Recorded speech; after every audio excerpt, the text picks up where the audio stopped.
Welcome to the Five for March 22nd, 2021. I know, one day late, but hey, give me a break. Bagman. This is a podcast promoted by Rachel Maddow a few years ago, and she expanded it into book format. During the same time as Richard Nixon is drowning under Watergate, his vice president, Spiro Agnew, was getting investigated for taking bribes while he was working in Baltimore government. As we all know from The Wire, Baltimore is amazingly corrupt. Spiro Agnew was plucked out of obscurity to help Nixon's ticket in the 1968 election. He was like our most recent president, but eloquent. He didn't mind taking on the media and the quote-unquote establishment. He also couldn't stop taking bribes, receiving literal cash in a bag at his residency as vice president.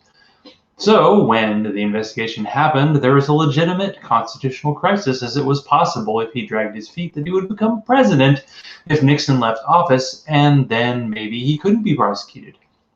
So a deal was made, but it wasn't quite as easy as that. So after listening to the podcast, I knew the beats, but it's still an interesting and forgotten tale of corruption and a bit of what led us where we are today. And I listened to the podcast Bagman, but the book came out, and that's what I just reviewed poorly. Beer of the week. So I went on a shopping spree this week. There is no reason for it other than I can. Maybe I was celebrating my first vaccination and told myself that I wouldn't buy any more beer until I got round two. I should be okay since I bought 35 beers after buying 21 last week. I did buy two that stood out.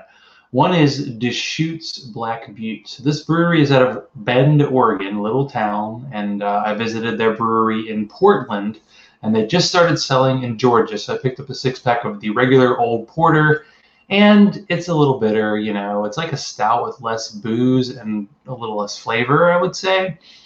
Also got a beer from Oregon called Ale Spring Raspberry Rhino. Why is it called that? That's a funny story, but I actually don't know. It's just a raspberry chocolate bourbon barrel stout, and it's in a bottle with a wax seal, which is always a super pain to remove, so I'll enjoy that. So last week, I got my first vaccine. We got it at a place in Hall County, which is like an hour north of here, so it was in the middle of the afternoon. So we drove out to this place that looked like one of those, oh shit, it's a zombie invasion military outpost. But it was just a gym with a lot of people. And you know what? Everybody was wearing masks. All the medical people, all the people coming in to get shots, the people who were with them. So you just signed in, you got the follow-up appointment, you get stuck, you wait 15 minutes in case you do become a zombie, and then you go home.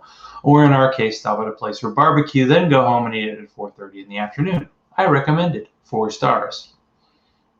So, TV of the week. During quarantine, the privileged among us get to watch a lot of streaming TV. In our case, it was watching the entire run of Cougar Town twice, almost consecutively, and loving it from beginning to end. So we just started rewatching New Girl on Netflix recently, and it's just fun. And even though the characters get even more and more insane as the seasons go, it's still a wild ride. So this is the story of a woman who moves in with 3 guys after a breakup, and they become pretty close friends as they deal with work and love shenanigans. So we'll finish off with show of the week, or my show. And, well, I didn't record one. I kept thinking of doing a solo presentation, but I just, it's one of the last things I'll do on my to-do list. I can always come up with shit to talk about, and when I come on, I'm like, oh God, this is going to be 5 minutes, 10 minutes, and it turns out to be 45, just like my show.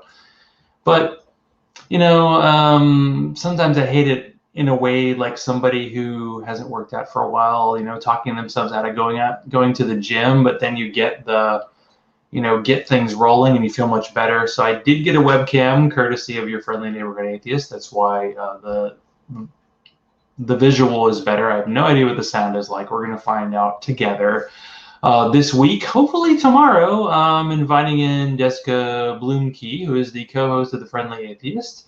So I'll just continue the Friendly Atheist theme for at least one more week.